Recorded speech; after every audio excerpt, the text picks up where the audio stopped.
Welcome to the Bitcoin Infinity Academy, brought to you by the Plan B Network and Bitbox. This is Chapter 6 of Sovereignty Through Mathematics. I'm Knut Svanholm, and I'm here, as always, with my partner in victimless crime, Luke the Moose. Luke the Elf. Luke the Hippopot. Luke the Wolf. Yes, how are you today, Luke? Wow, that was unexpected and delightful. I'm wonderful, Knut. Good evening. How are you? Good evening. How am I? I'm all good. Good to see you. Good to see you as well. Excited to be here. The Academy episodes are always fun. Yes, they are. And this is the one about what Americans call scarcity, what Brits call scarcity, and what pirates calls scarcity. Yes. Well, we're sure in a good mood today.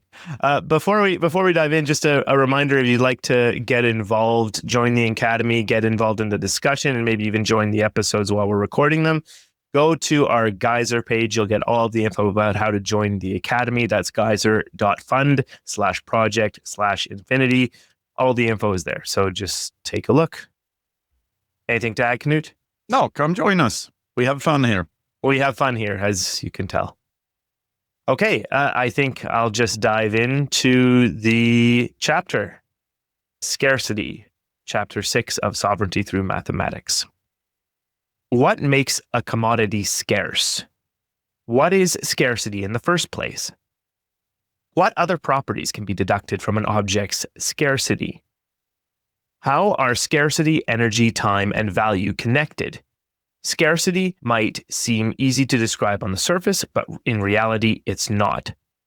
Not when you take infinity into account. Infinity is a concept that has puzzled the human mind for as long as it has been able to imagine it, if it ever has. It is a very abstract concept, and it's always linked to time, simply because even imagining an infinite number would take an infinite amount of time. If we truly live in an infinite universe, scarcity cannot exist. If something exists in an infinite universe, an infinite number of copies of this something must also exist, since the profitability of this being true would also be infinite in an infinite universe. Therefore, scarcity must always be defined within a set framework. No frame, no scarcity. Knut? Yeah, this is a long and convoluted way to say that scarcity is always local. There's a difference between finiteness and scarcity, or finity, maybe. Is that even a word? Finity? Sure. As opposed to the opposite of infinity. Let's say finiteness, maybe.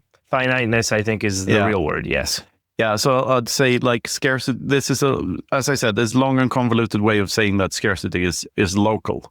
What matters is something is scarce in relation to the sum total of that thing. Okay, yeah. So this is a framing device, basically. The concept of scarcity is what we're tackling, right?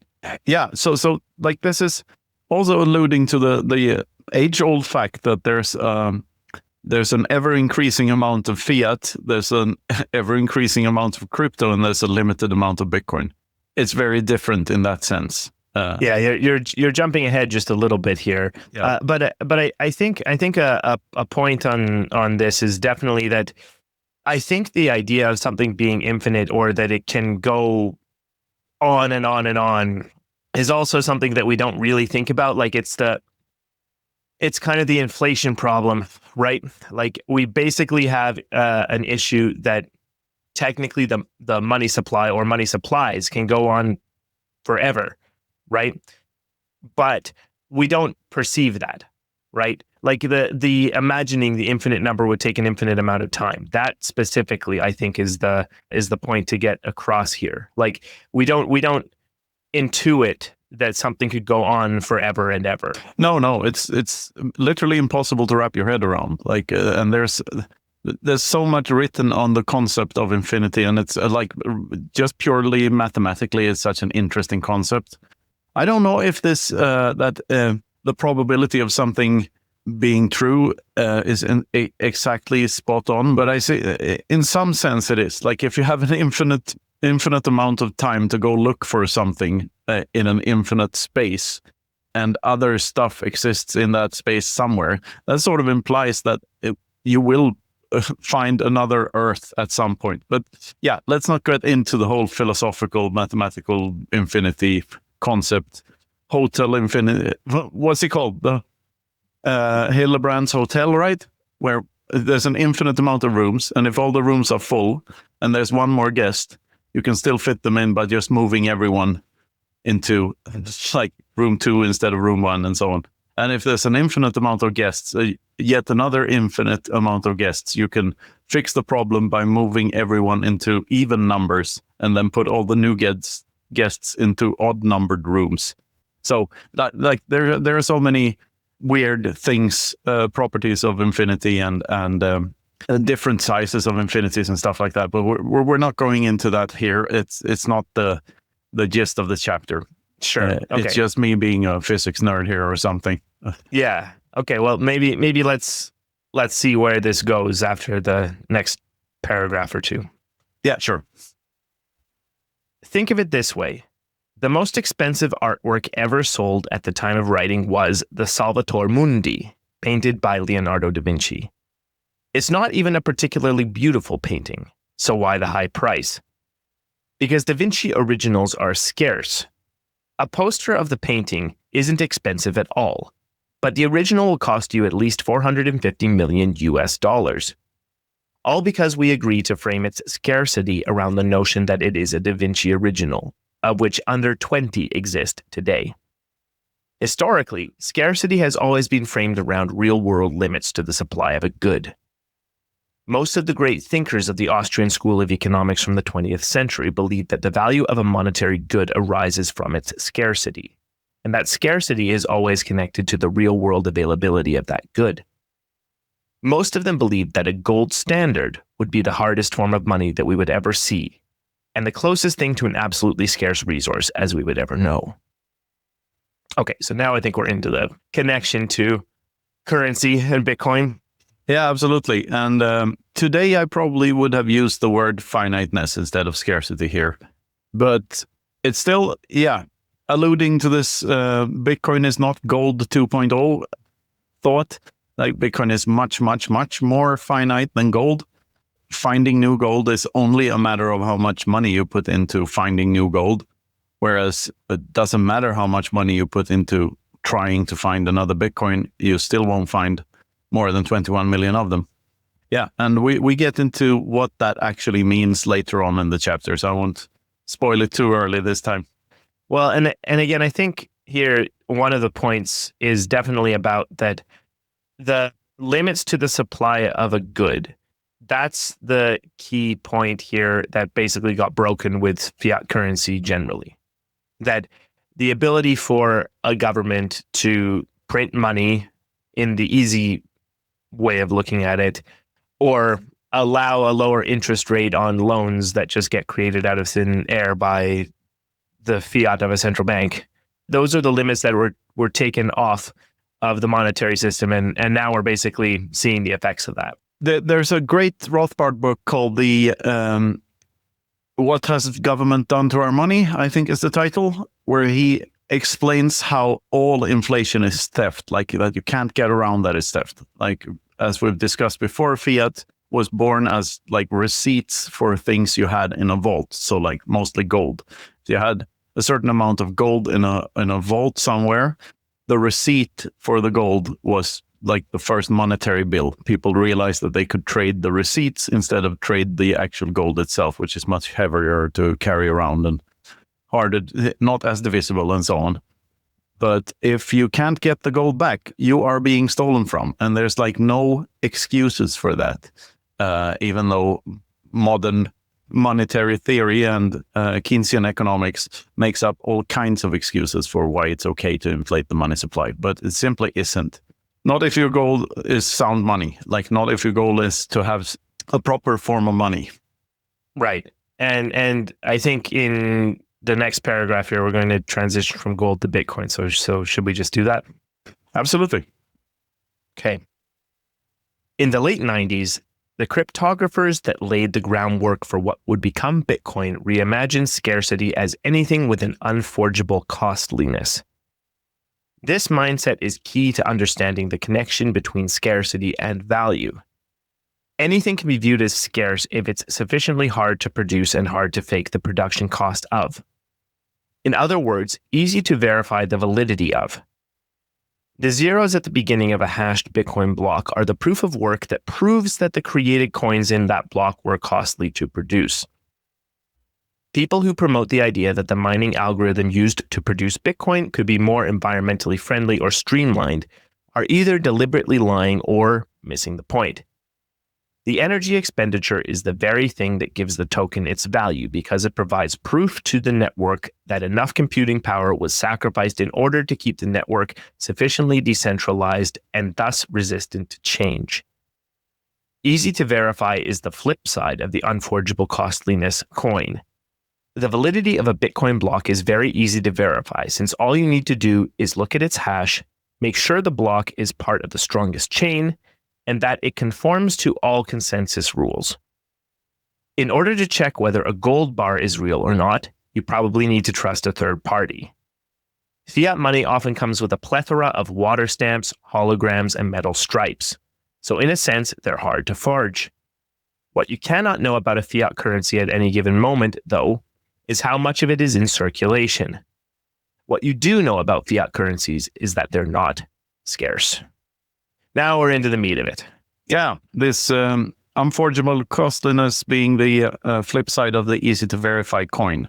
I really like that. If you understand what a hashing algorithm is and how hard it is to find a number beginning with that many zeros, and if you know about the difficulty adjustment algorithm and like how your miners, how many guesses miners guess each second. I think I talked to Bob Burnett about this. It's like he said something like these miners only produce like 200 exahashes or something like that, which is like was like 200 million guesses per second. It's like it's retarded much if you really unpack what it is. So if you understand that, it's very easy to see that there's an extremely high possibility or high probability that a ton of work was put into finding the block. This is alluding to that, I guess, and then like pointing that out. Well, you're basically describing in layman's terms public-private key cryptography, which Bitcoin uses strongly. Bitcoin wouldn't exist without this cryptography. Yeah, but it's not. This is not private public key, right? This is just the hashing. You're right. It's the hashing. It's the hashing. Yeah. But you can validate the information just by looking at the results of the hash, and the hash itself is hard to do.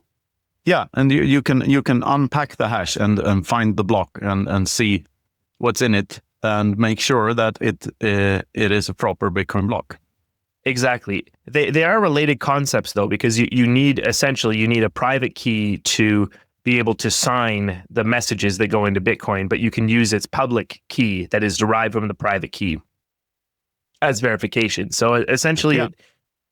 It works in layman's terms as far as describing these difficult things to understand about Bitcoin. Basically. Yeah, I think a very good way to explain it to the uninitiated is to call it a one-way mathematical formula, like something you can calculate this way, but you can't do the reverse calculation. You cannot derive the private key from the public one, but you can derive the public one from the private one. Yes, exactly. And the reason that's important, and I mean, the entire modern world is based on this type of encryption. And in fact, the SHA-256 encryption algorithm is one of the primary ones. Which is also why quantum FUD is so funny, because at least in Bitcoin we have 10 minutes to fix the problem. The banking system does not. Like everything goes to shit if that's exactly. And then you only have 10 minutes to get into the next block. And so the fees on that block are going to be just insane. Insane. Yeah. They might even be close to infinite. They might be close to the value of the Bitcoins that are trying to get moved. You know, when Satoshi's coins finally move when the quantum computing is hacked. Yeah.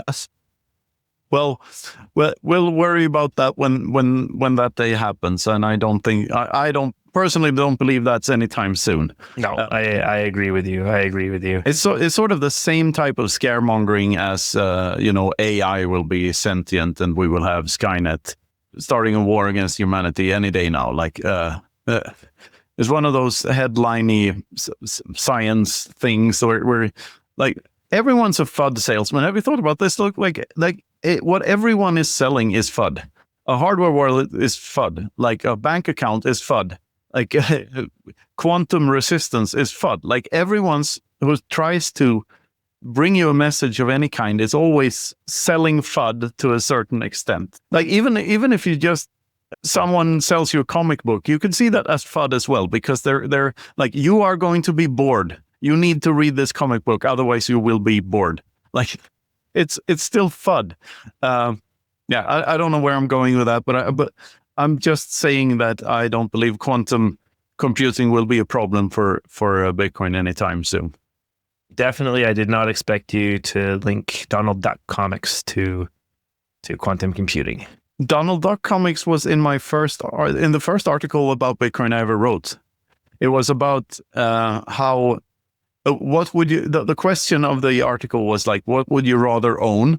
The world's first Donald Duck comic or the world's best Donald Duck comic book, and the reasoning is like, yeah, of course you want the first one because that's more objectively valuable than the best one, because best is such a subjective measure anyway, and that's also like the parallel is of course Bitcoin and the other shitcoins. Yeah. You, as a Swede, definitely had to have made a Donald Duck comic reference in your first article.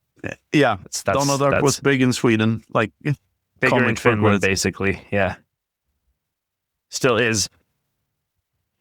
The other point that you made that was, I think, pretty important here is the difference between gold, the verificability. That word, verificability. I love that word, verificability. Yeah. Of gold is, well, you essentially have to melt it down. But with Bitcoin, you can just validate it yourself. You can run the blockchain on your node and validate it yourself by checking it against the consensus rules. Gold is not possible. You can be pretty sure, but weighing it doesn't work. Could be tungsten. Yeah. Right? Well, this is allegedly where the term sound money comes from, but I've been informed that is not a fact at all, but just a rumor that it was because of the literal sound the gold coin made when you threw it to the floor or dropped it to the floor. So you could detect if it was the correct material, but I don't buy that. I've heard the same one. I've also heard the same reason that it's not that, but whatever. People have been faking gold and silver since its beginning, and being able to shave little bits off of coins. You can't do that with Bitcoin. You can literally take a fee and give someone slightly less of a UTXO, but that's completely transparent. Yeah, what you can do is sell paper Bitcoin, which is not Bitcoin. Sure, but if it lands on the blockchain in a valid block, that's it. Yeah, that's it. Can't fake that. Absolutely. No. Can't fake that.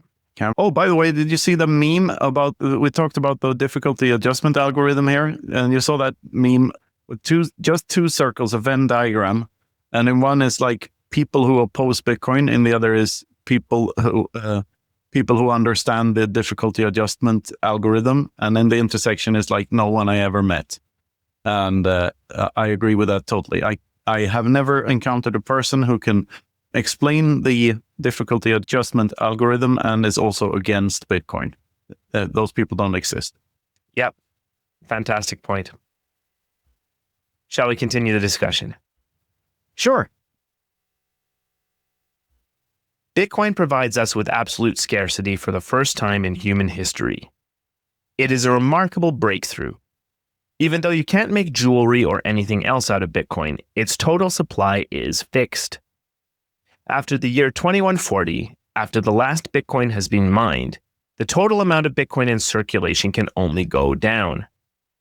This limited supply is what the gold standards of the past were there for in the first place. Bitcoin's supply is much more limited than that of gold, however, since they will be lost as time goes by. Since the supply is so limited, it doesn't matter what the current demand is. The potential upside to its value is literally limitless due to this relationship between supply and demand. The backing that other currencies have is only there to assume people that the currency will keep its value over time. And the only way of ensuring this is to limit the supply. Bitcoin does this better than any other thing before it. Leonardo da Vinci's original paintings are extremely valuable because of Leonardo's brand name and the fact that there are only about 13 of them left. One day, there will be less than one left. The same is true for Bitcoin. Yeah, imagine that. What year do you think we're in when there's just one Bitcoin left? Probably pretty far into the future. Yeah. Yeah, I think so too. And this is so mind-bending. It reminds me of something Michael Dunworth said in a panel in Sydney here, when I was in Sydney a couple of months back, that Bitcoin is the first thing that humans have built but cannot destroy. And I love that framing, which is also why I really like viewing it as a discovery and not something humans built or invented, but something humans discovered, because I think it is an agreement on a fixed set of rules. It's like, it's more of a way to communicate that we have discovered, a way to communicate that makes theft or makes lying too costly. If you view it that way, it's much easier to understand why there can't be more than 21 million. It's literally because we agree that they shouldn't be. Humans have decided that, and we define a Bitcoin as a 1/21 millionth of the total supply that will ever be, or something close to that. Anyway, that's not the exact formula, but anyway, there's something there. Yeah, and I mean, I think the idea that there's going to be only one Bitcoin left, I have a feeling unit bias will win the day at some point before that happens. At some point, there will be a code change to declare that when there is 1 million left, or say 21 million sats, we're just going to call those the Bitcoin again and add 8 decimal places, and that'll work. I'd say that my node would not run that fork. I would not buy that chain. I would not agree to that. You don't think so? Just to fix the unit bias, because that's what I'm talking about. But we're fixing, unit bias is built into the system. It has happened over and over again. We're talking sats now and not Bitcoin, right? Exactly. And there are multiple. This is another thing I did in Lugano 2 years ago, right? Where the debate between Cavallo and Adam Back and Giacomo, where we're discussing the sats versus bits debate, the big, yes, what are we calling this and what are we calling that? But I am not of the opinion that we need to change anything ever. Unit bias, it's for people who like XRP. I don't believe in unit bias. Not in that sense. I believe that clever enough people will be able to figure it out anyway. Fair enough. I think we're going to need more decimal places eventually. Yeah, but that will require a hard fork, right? Probably. I suppose it will. Yeah. And that to me, that wouldn't be Bitcoin. I don't see Bitcoin ever hard forking again, really. Well, maybe, but these things are hard to say, and it's hard to say beforehand. But right now, the system functions around the Satoshi, which is 100 millionth of a Bitcoin, and there's no changing that anytime soon, I believe. No, I agree with you. It is definitely quite the interesting idea, though, that there will only be one left kicking around just from them being lost. It's also, you can also say that none of them can be lost, that they always exist. It's just that what people lose are private keys. The private keys can be lost from an individual perspective, but they do still exist, in a sense. Then again, the coins tied to UTXOs still will all exist, but the number of them that can actually move. So maybe we won't ever know that. No, and this is also what do we mean by exist? do numbers even exist? This is, Bitcoin is very abstract sometimes, and especially when you dissect it and deep dive into what it actually is. It's just a string of ones and zeros, like switches that are on or off. Okay. On to the next one. Scarcity on the internet was long believed to be an impossible invention, and it took a multi-talented genius such as Satoshi Nakamoto to figure out all the different parts that make Bitcoin so much more than the sum of them. His disappearance from the project was one such part, maybe the most important one. The thing about computerized scarcity is that it was a one-time invention. Once it was invented, the invention could not be recreated. That's just the nature of data. Computers are designed to be able to replicate any data set any number of times. This is true for every piece of code there is, and digital scarcity needed to be framed somehow to work. Bitcoin's consensus rules provided such a frame. Bitcoin certainly seems to provide true digital scarcity, and if the game theoretical theories that it builds on are correct, its promise of an ever-increasing value will be a self-fulfilling prophecy. Yeah, that should make the bullish in the room pretty excited.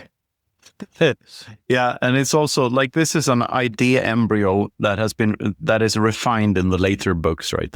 This one in particular is what turned into the one-shot principle in the second book, where I call it resistance to replicability instead of computerized scarcity, which is a weird term. But yeah, the only thing this is a way to make something uncopyable over the internet, really. Like something you cannot copy in the realm of computers. That's what intrigued me in the first place about Bitcoin. It was not like monetary stuff. It's like, holy shit, like, are you telling me that there's a thing now on computers that cannot be copied? Like, I couldn't wrap my head around that. That's very strange. But it's like inverting the very purpose of computing power and deliberately using as much of it as possible to do absolutely nothing except guessing the wrong number over and over again until you find the right one. So it's a completely new way, a novel way of using computers and looking at computing power. So like instead of actually making the computer solve something, like it's always advertised that as Bitcoin miners solve really complicated mathematical problems. They do not. They guess a number. There's mathematics involved, but it's not super complicated.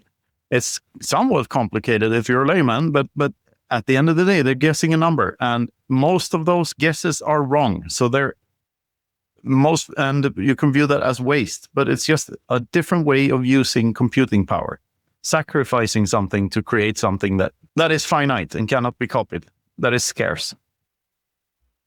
You know, even the terminology of guessing a number is sort of not 100% correct. It's running an algorithm, and it's more like it's comparing the results of that algorithm to a threshold.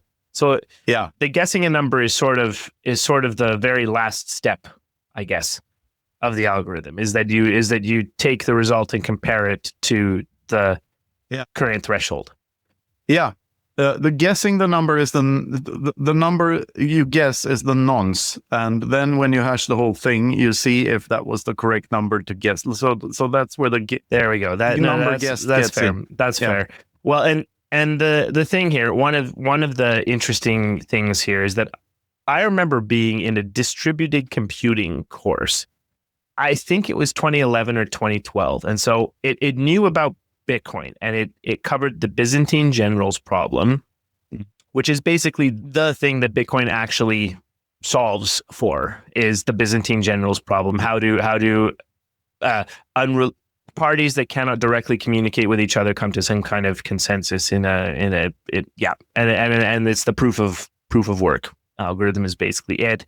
But I 100% recall that they said, yeah, no one's ever actually solved this problem. This problem isn't solved.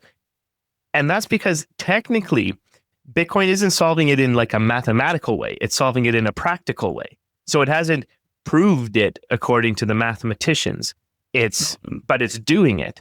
in the real world. I love this because it's the solution to the problem is a way of communicating and not a mathematical solution. And it's so beautiful. And this problem was believed to be unsolvable for a long time, and maybe it is unsolvable. It's just that you found a way of solving mathematics without really using mathematics, if that makes any sense. It's sort of like the everything divided equation. Makes no sense mathematically, but memetically it's did something. No, there's something to this, and I have a feeling that they might have just been behind the curve a little bit. Like they knew about this thing that existed.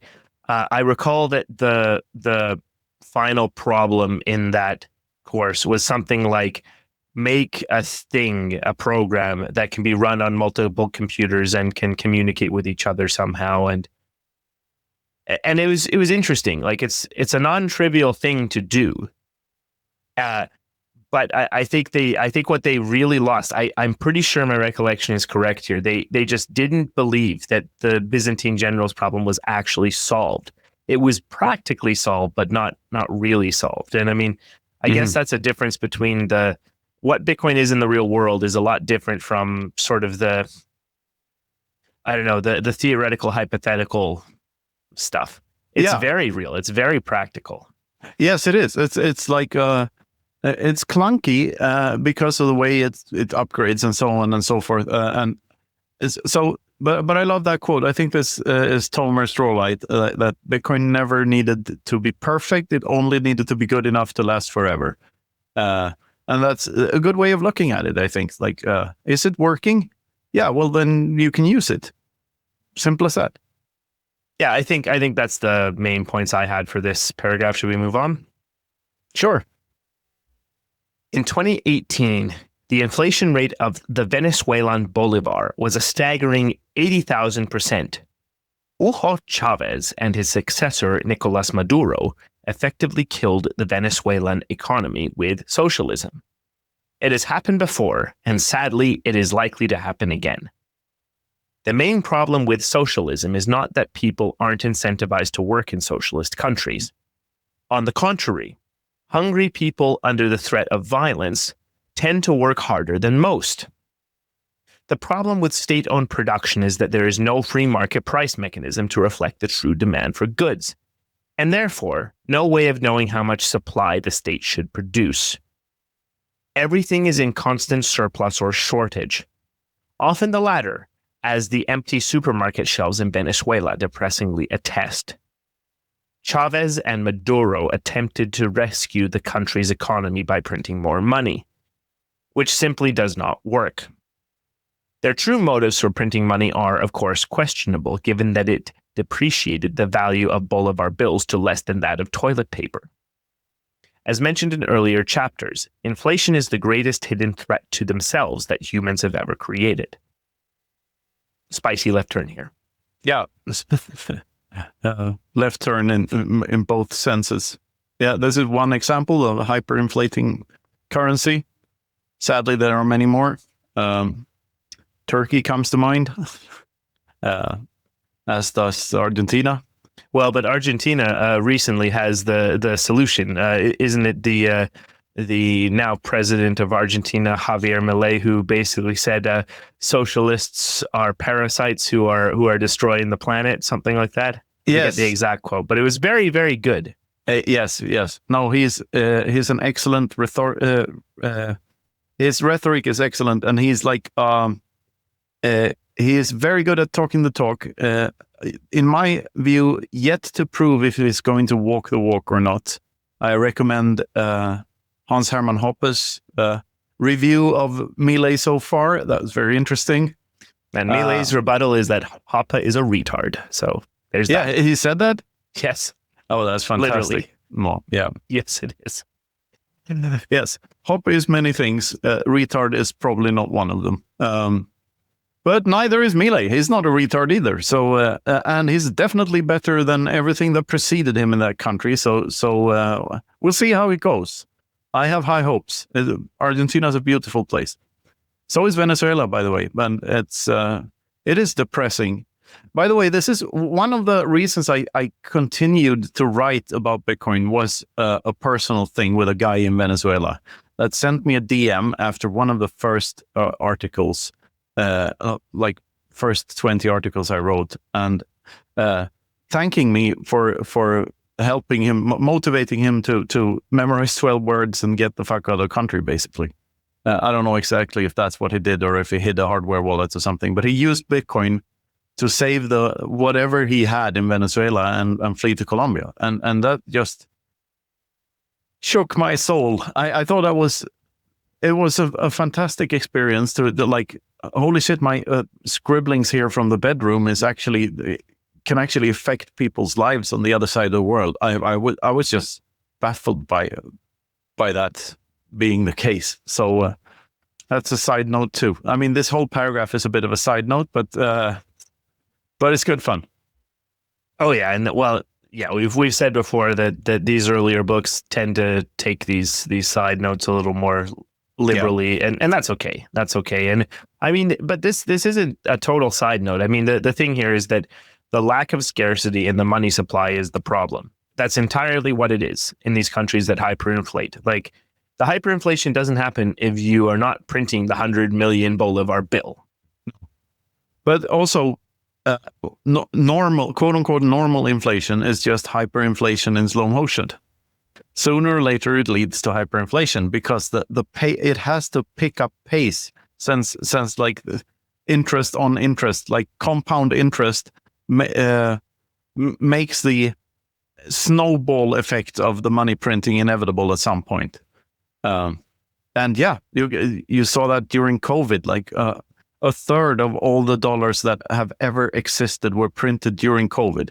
Like that's just mind-boggling to me. So it is what it is. Opt out. Yeah. Well, the connection to socialism and Austrian economic principles and Bitcoin is one that I hope that if you're listening to this, like, we don't talk about this stuff for no reason. For me, definitely Bitcoin came first and the Austrian economic stuff came second. But the scarcity aspect of it is what got me. Like, we don't advertise it enough, us Bitcoiners. Like, no. This is the point of Bitcoin, and it stands in direct opposition to these fiat currencies that can be just printed into oblivion. Yeah, inflation is literally the problem that Bitcoin solves. Like, you cannot make more of it, and you cannot fake it, you cannot copy it. No, and also the thing about incentives versus price signals. That's straight out of a great Ludwig von Mises book called A Theory of Capitalism and Socialism, which is a fantastic book. It's old, but it's great in describing what the problem with socialism in particular, but statism in general is. Austrian economics, pretty good stuff. Let's wrap this one up and cover the last paragraph. A few hundred years ago, the Catholic Church held the lion's share of political power throughout Europe. Today, power primarily resides with nation-states in collusion with multinational corporations. The separation of church and state triggered the migration of power from the former to the latter, emancipating many citizens in the process. Still, places like Venezuela are sad proof that the people are still not in power in many self-proclaimed democracies, if in any, for that matter. Another separation will have to take place first, the separation of money and state. We, the people of planet Earth, now have the means at our disposal for this separation to take place. Whether we use them or not will determine how emancipated and independent our children can and will be in the future. Yeah, nowadays I view statism as the worst religion of them all. Maybe not of all, because there are some pretty bad ones out there, but it is a bad one. Much because it's so tempting to it's the temptation of the free lunch, right? It's people's willingness to believe that free lunches exist and that we should give out free lunches to people. But the lunches are never free. Someone has to pay for them. And redistributing wealth leads to everyone getting poorer in the end. It's just as simple as that.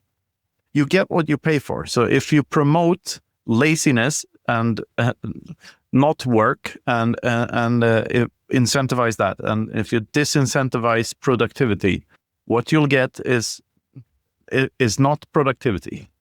You get the opposite. So you get what you're paying for, and this is true for politicians too. And unfortunately, this is how most countries work. Like there's high taxes and a lot of wealth redistribution, and everyone would be better off if we had lower tax rates and, if any, and sound money.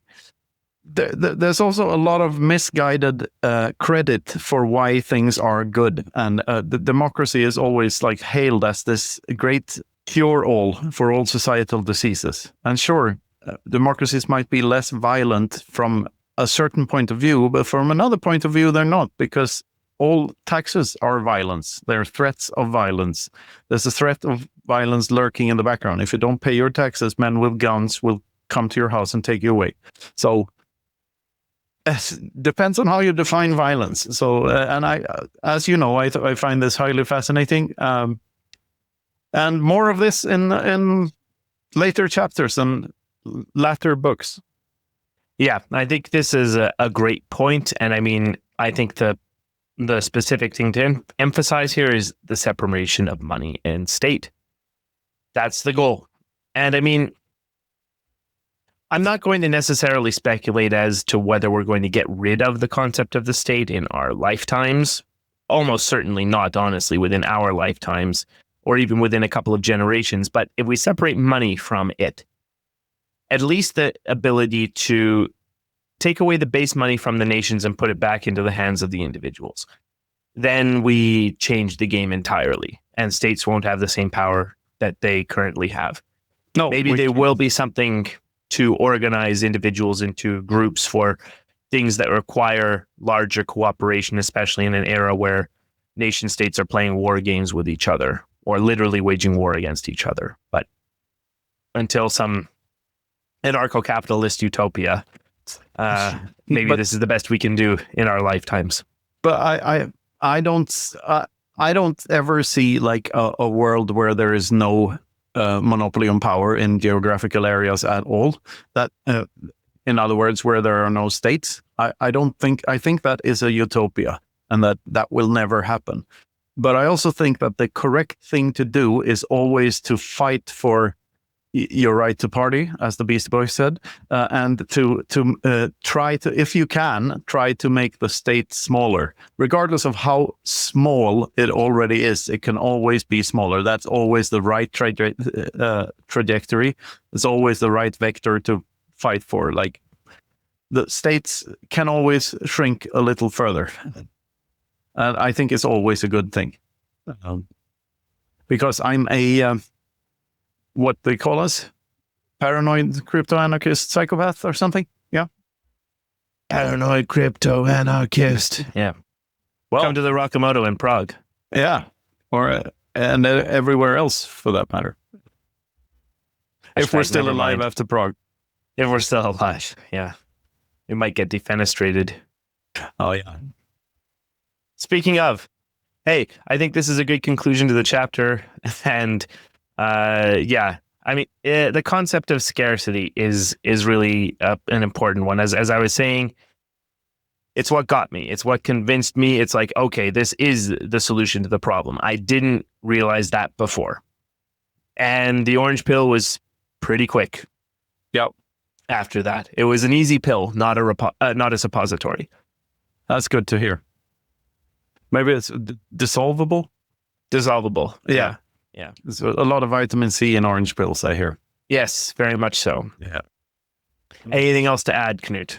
To the chapter? No, I think, as I said, there are a lot of idea embryos in here, and we'll flesh them out even further in as we go deeper into these books. And yeah, I enjoy doing that.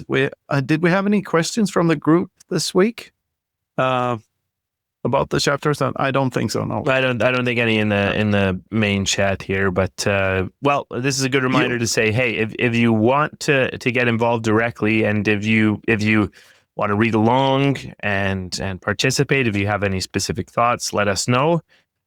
We have our Telegram groups.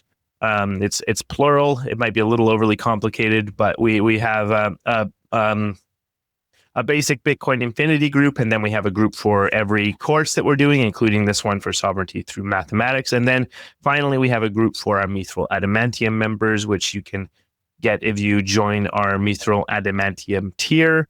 All the information is on the Geyser Fund page, geyser.fund/project/infinity. It's the best way you can support us, and it's the best way to get involved in what we're doing here. But of course, this is all available for free on Nostr. The chapters are available on Nostr. These discussions are available on YouTube, Rumble, and wherever you get your podcasts. So please watch, listen, read, but also let us know how we're doing. Leave a comment on the YouTube, like and subscribe if you're listening or watching, and share with whoever you think might enjoy this. I know it's a bit of a different take on Bitcoin education. This isn't really a course. It's more like a seminar, right? Like a seminar series, something like that. Yeah, I'd call it that. And intended to be a discussion forum more and more here over time as more and more people join, and we talk more about this. I mean, we discuss the ideas, so that's the base layer, I guess. That's at least something. And we agree more than we disagree. Well, duh. But we agree on many of these things. We agree on everything. There are some chapters where we have the odd controversial opinion on my part, usually, or I call you controversial or something like that. But yeah, usually we're in pretty lockstep on this stuff, because honestly, it is true that once you sort of understand a kind of point of view on the world, you tend to go in pretty lockstep with other people who have that viewpoint, and that's true for Bitcoin also. Absolutely. It goes hand in hand with libertarianism. I think you can't really like being an ANCAP or a libertarian in 2025 and not also being a Bitcoiner is a waste of time, in my opinion. And sort of vice versa too.